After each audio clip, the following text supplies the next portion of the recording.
Can you even see me, horror addicts? I have the worst camera angles. I absolutely know.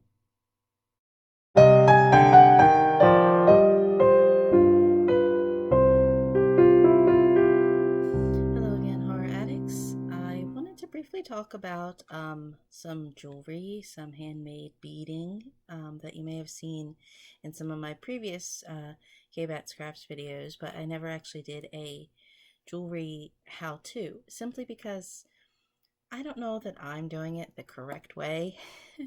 I just kind of do it my way, and maybe it works for me, but maybe that's not proper. This little string for this little necklace is kind of flimsy. It was just some kind of string that came off of something else that I'm not even sure what, but I'm going to use it anyway. Really, when it comes to the jewelry making, as long as you have the supplies, you can pretty much do anything. This is just a couple dollars for the clear elastic, which I really like to use for doing the bracelets here. And they're called jewelry findings. In the craft store, these types of little lobster clips and all your little jump rings. When you're first starting out, you can go to your craft store and buy all these for a couple dollars. These are the different types of earring hooks, if I can get them out. I prefer the little French hook wire, if you can kind of see. There we go.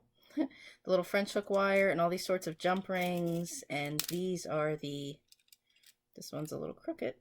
These are the eye hole pins to make some earrings. Once you have these little jewelry findings and supplies, that's pretty much it. All you need is something to string. And once you know you're into it, or what styles you prefer, this was just a pack that I just ordered online for a few dollars. I knew I was short of a couple colors that I needed.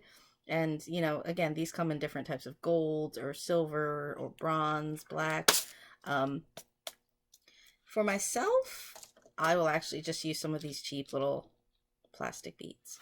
I wasn't feeling red for a very long time, understandably. But orange is kind of cheapened too a little bit, but it's okay. We're going to go with it. When I'm making things for others, or when I'm expressly looking to make something nice, I will buy these kinds of metal types of beads, or hematite or stone or glass beads. I have trouble with the smaller kind of seed beads, but I'll buy quality beads when I want a quality project. But I also look anywhere. I have a couple local flea markets and antique marketplaces where I have gotten some vintage shell beads and old-fashioned glass beads that I've used for some nice projects. And this giant thing, you can see I actually just got at Goodwill for $3. And this already had in it, this is where I got the orange beads, because orange is not really my color. This is where I got a huge assortment of beads from someone that had all different kinds of things already sort of strung and color coordinated. So again, look in alternative places to start small. And I did put a couple of other things in here. These are probably turquoise beads that I bought. And big beads like this, I actually think this came from Christmas garland, beaded Christmas garland that I saw in the thrift store. I looked at it and thought, oh my god, I see beads to make jewelry. I don't see Christmas garland. So, like, I have my little chandelier pieces that I still haven't made anything from them. There's all kinds of variety of types of beads. So, looking again outside the box, just saying something that you want to string and adorn yourself, who knows? You can find anything. So, supplies, scissors. I have other types of, again, I just don't have, with the Lyme disease, I have trouble gripping, and I have trouble with doing the crimp ends on necklaces. So that's actually why I use the lobster claws.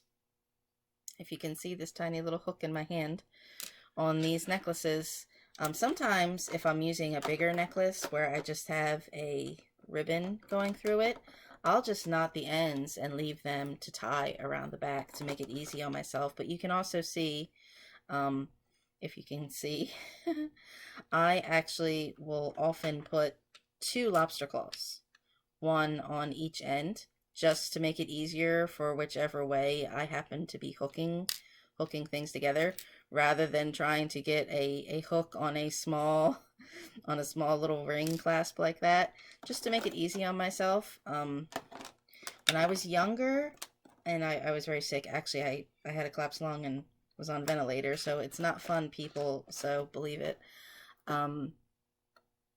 I used to make little jewelry things, and I thought they were very juvenile. I think because my mother got me a giant pack of pink beads, which there wasn't really much I could do but string little pink bracelets. And I actually used these same tools. This was actually needle nose pliers from my grandfather that I still use. I have another set because these kind of stick a little bit, but I prefer to use these. And when I was sick with the Lyme disease again, I was having great difficulty in sewing. And I asked my mother, did she still have the little jewelry box of where I made everything? And I actually started getting back into jewelry work. There was a store called Charming Charlie. I believe they have filed for bankruptcy or they're since closed, where they would have buy one, get one free in these clearance sales. And some of the stuff was really kind of gaudy and tacky, but again, I would go in for a few dollars and see something that had beads and say, well, I can make something else of this. Or as you can see, it's my personal preference that I have a cross for everything. And there would often be these long beaded chains that would have all kinds of different crosses on them. And I said, well, I want the cross charms, but I don't necessarily like the jewelry. And Rabbi author Eileen Schneider, we would meet for lunch next door, and I would go in the Charming Charlie, and she would make fun of me because this was the kind of store like Claire's or any of those kind of boutique accessory type places where everything is coordinated by color. And she thought that was so such the base common denominator. But I understand why they did that, because the notion that if somebody's having a prom, an occasion, they want something in a particular color, they can go into the store, pick the color that they need, and that's that. So I like the idea of, okay, even if I'm making something that maybe feels a little flimsy or delicate, I'm not necessarily worried about something that lasts, because as you can see, I can make dozens of different types of jewelry, and I can literally have, for a few dollars, I can have jewelry in every color for every occasion for everything that I want. So one day I may want to wear orange, and one day, usually around Christmas, is when I will wear some kind of green. Here's a nice little green bead, so I can maybe make something holiday. I don't know. And actually, I don't know, in the summer I do wear some blue, a little pop of blue color. So I can wear black, which people find shocking if I'm wearing black all the time, and then really accessorize with some kind of nice color. And one time when I met Rabbi Eileen at the diner, I was wearing some kind of $2 earrings that I got. There was some kind of charm that I stuck on these little hooks and was wearing as earrings, and it was kind of chilly, so I had a scarf with a pin on it, and people were staring at me. And I asked her, oops, I said, are people staring at me? She's like, yes, people are always staring at you. Like, it was like a shock to me. And I said, why is somebody staring at me? I'm not overdressed. I'm just in a, comfortable dress. It's a little chilly with my shawl, my cheap homemade earrings, like, why would anybody be staring at me? And she said, well, nobody else knows that your earrings were like $2. And I said, well, really? I thought it was totally obvious that they were something big and tacky cheap. And she's like, well, no, not if you have style, not if you know how to carry it. And I thought, well, geez, okay. I don't know about that. So I got back into jewelry making. My husband would be sitting at his desk doing like Kubernetes code or something, and I'd be sitting here making sure like wait a second, do I have the right bead pattern, or do I have to unstring it and do it over again? So I started this one just to show you, and there are lots of different, again, accessories of, they make sort of velvet mats that you can put on tables here that the pieces will stick to it to make it easier to pick up. Um, but of course, again, if I'm always using black, I find it difficult if I was when I'm trying to see the little black bead on black. So, and they make all different types of trays like this. Um, and I will just use these little cups, or this is some lid from something that when I measured my neck, this is actually the right circumference that I need. So a lot of times I would just line these beads in here and use them. And I have other little, again, dollar store trays that I've gotten. Um, so you don't have to spend a lot. This is not necessarily a very expensive hobby, even though you could look kind of fun and expensive. Um, Obviously, when I'm wearing, nicer jewelry that's been gifted to me, particularly my birthstone, I have a lot of amethyst. Um, some of those maybe tend to be smaller than, some of these. I tend to think, oh, if you're wearing some kind of, I don't know, big bead like this, it kind of gives away that maybe it's fake, that it's just some kind of plasticky or acrylic or even the glass ones. Um, Compared to when you're wearing something that's actually of a quality jewelry piece, that these big pieces stand out, but at the same instance, who cares? You can wear something that stands out. And I actually have a chart here on my corkboard where I keep track, because I put a cross on everything. And this type of cross is actually from a set. If you can see that it's kind of beveled a little and it's got a hole at the top and the bottom. These are the kind that are meant to go on a bracelet. But I like making these occasionally with just this little kind of teardrop kind of style to them. I will look at my list, my chart, and say, oh, okay, it's time to pull out my nice amethyst jewelry, but oh, hey, I don't have a purple and gold cross bracelets. So then it's like, well, gee, let me pull out my purple beads and instantly make something. So, oops. That's what I get for talking with my hands. Okay, we're gonna go rogue here and try and follow the pattern. So I like the idea of, instead of, yes, having to go to the store and look for an accessory to match, which honestly, these days, I don't think anybody is going to be able to go shopping looking for some kind of little something extra. So, I like having things on hand to be able to supplement, your wardrobe. Because, okay, maybe when you are wearing all black, I mean, sometimes you do want places that are fun and have festive matching kind of color. Okay. And because this is a centered necklace that I'm making here with the cross in the center, I can see that I have one more set of beads. And again, I'll have all the nice beads kind of in the front, but for the back, again, I'll just use some more of these black little plastic little beads that came from who knows where. Again, saving the nicer pieces for what you're going to see in the front, and then, I mean, because not very many people are going to see the back of your necklace. So to me, that's what's convenient for you, where it ties and how it hooks. And more. This big one. Are these different sizes that I'm supposed to be paying attention to as well? This looks bigger. Is this bigger? No. And sometimes, yes, you will drive yourself crazy. Is there one thing that's out of order, one thing that's wrong? But that's okay. So I looked at my chart and I didn't really have orange. I had nice things that were, I don't know, amber or topaz. A couple bracelets and rings, but I thought, again, looking at my list, 1, 2, 3, 4, 5, 6, I didn't have a cross. So I personally like having crosses. I have made nicer sets. I made a set for our hostess Marion Rich with skeleton keys, because that's her her jam. So I can check how that looks. And then just tie my other lobster claw on it.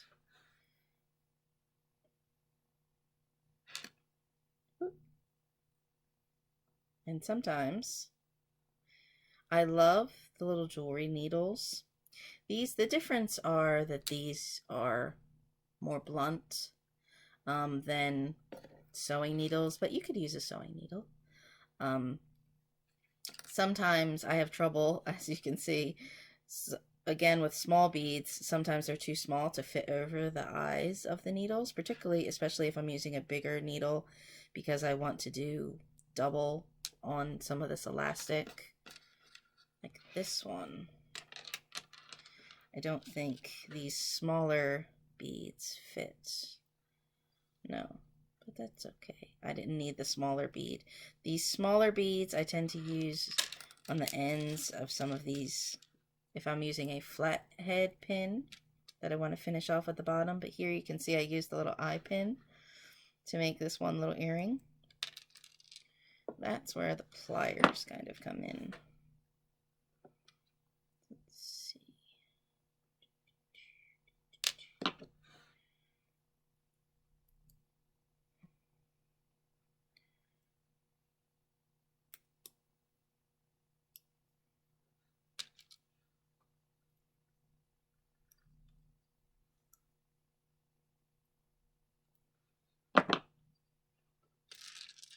What did I have here? I had an eye pin.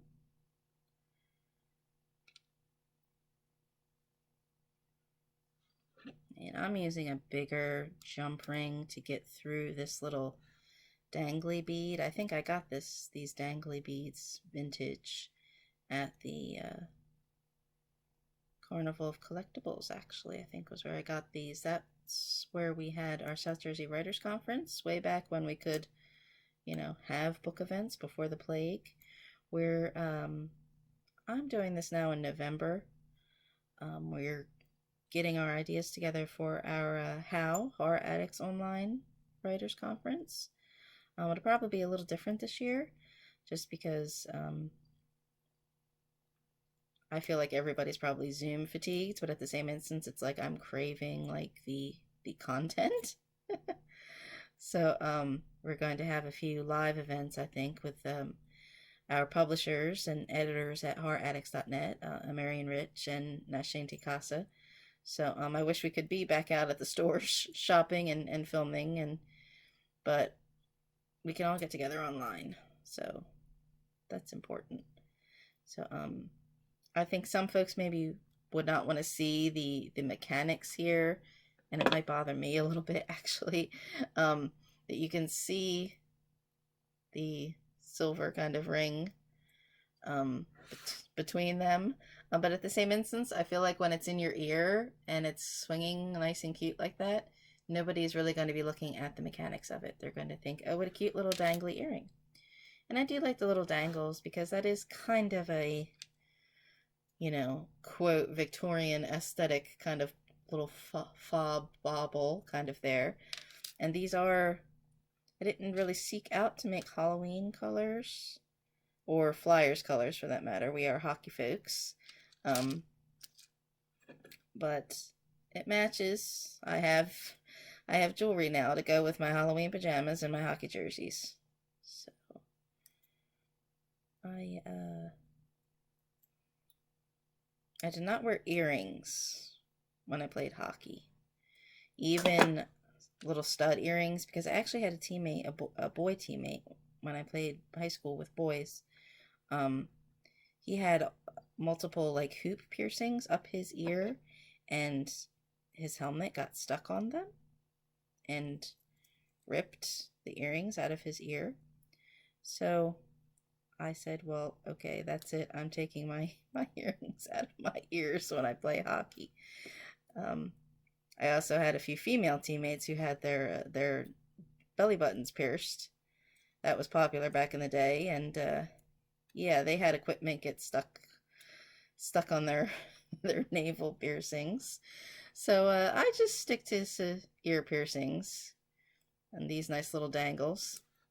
If you can, maybe you can see that you fold over and pinch that closed, and that's how you get the little top hook on there. And there's a nice little matching earrings. Yay! I apologize if I'm talking about something stupid. This tends to be what happens when I'm doing beads. So give this bracelet a little knot. Sometimes I actually count on the bracelets. For me, generally like 22 or 24 beads is what works nice. So sometimes I like things to completely match if it's possible. Other times I'm just content with things that match. Maybe they're coordinated, that you can tell that they go together, but they're not super matchy-matchy. So I think this bracelet is actually the opposite pattern of the necklace. But we know that they go together, and that's what's nice. And again, you know, I have other black beaded bracelets or silver beaded bracelets that could also go with this. So that's kind of cool. And these dangle in my ear. And then I'll put my stud piercings in the back. This is your monthly reminder to put earrings in your ears, everybody. It's been a while, actually, I think, since I've worn earrings in my ears. Did you ever think that we would be in this situation? At home playing with beads. I tend to keep myself occupied with the crafts.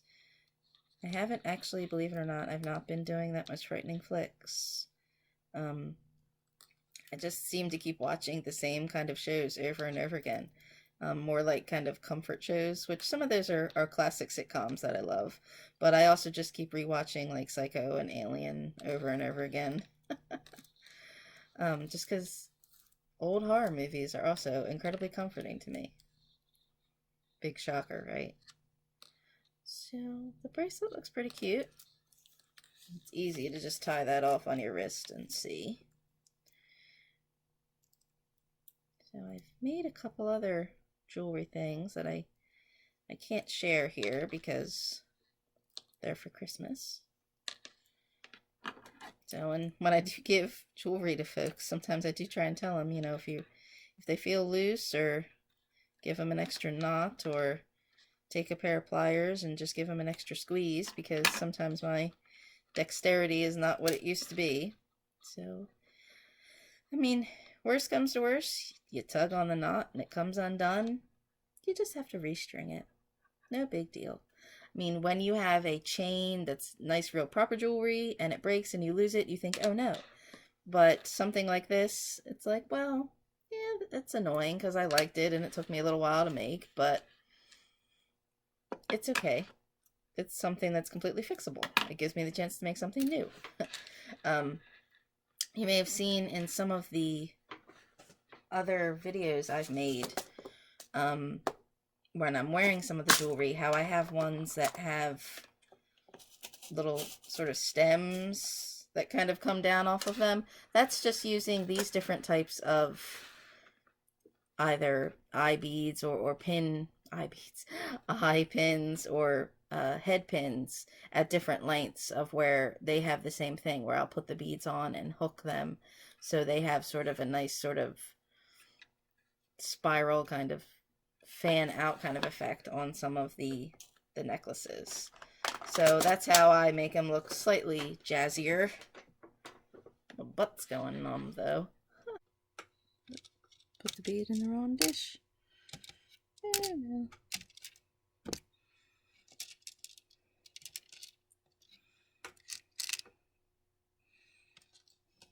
Right. These are those little beads that I didn't use.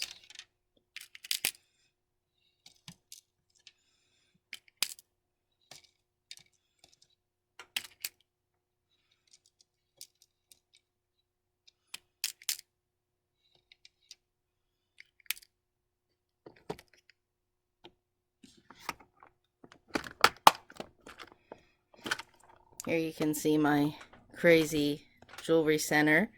that I have to keep closed from the cat. Here are more supplies. You can see where I organize.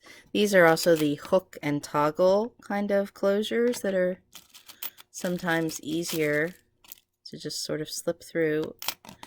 And different earring wires in black or bronze, and different kinds of copper. Here's different types of silver closures. Different, even the silvers, sometimes they're shiny or shiny versus flat colors. So there's all kinds of variety of your styles. Sometimes maybe if people see homemade jewelry that's only in some kind of shiny gold, then it's like, oh, I don't like that, I don't want that. But look, there's so many different choices and things to choose from. And I like the French hook. I find that an easier and comforting on the ear. But they also make the kind that are like eye closures. So there's all different types of closures and eye materials, hooks and eyes and French hooks. More beads, more jewelry. So again, it's like, ooh, you know, I want a nicer chunky red necklace. Well, then I can go make a chunky red necklace. Not that I don't already have 3 or 4 chunky red necklaces. Sometimes I will have to check my chart up there to see what I have. And then say, well, no, you know what? I already do have enough chunky red things. These are the longer flathead pins that you put the beads on if you just want a straight kind of dangle.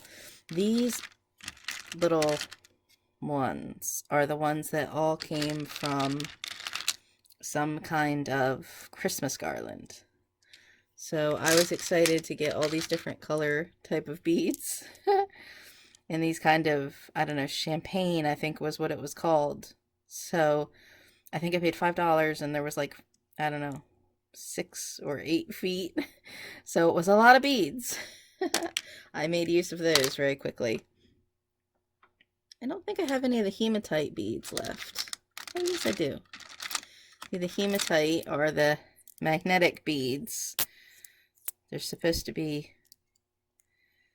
healing properties to them. I don't know if that's necessarily true or if there is a science about the magnetism in your bones, but I like them as a kind of dark metal to kind of finish off between some of the more obviously plastic beads. They don't look so plastic when you're adding the things like metal ends or bead caps to them. These are more copper eye pins for a nice little dangle.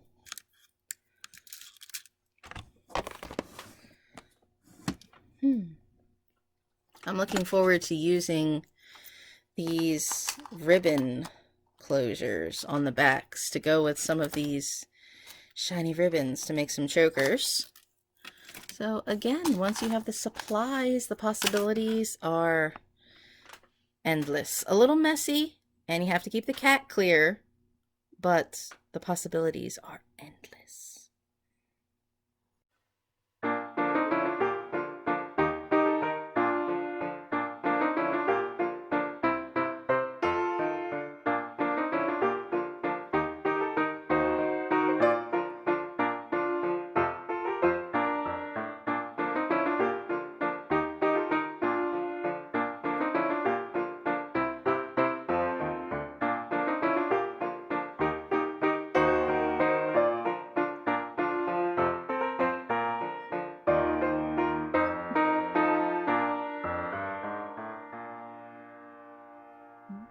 Thank you, Horror Addicts, for watching, and remember, you can get involved on our horroraddicts.net Facebook group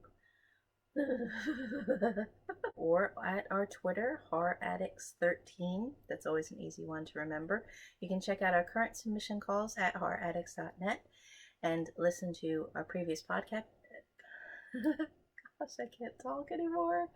So if you are interested in more craft content, let me know. You can like, subscribe, and follow on all of our handles and tell us what you want to see. By Horror Addicts, for Horror Addicts is our motto. Thank you for watching. Bye.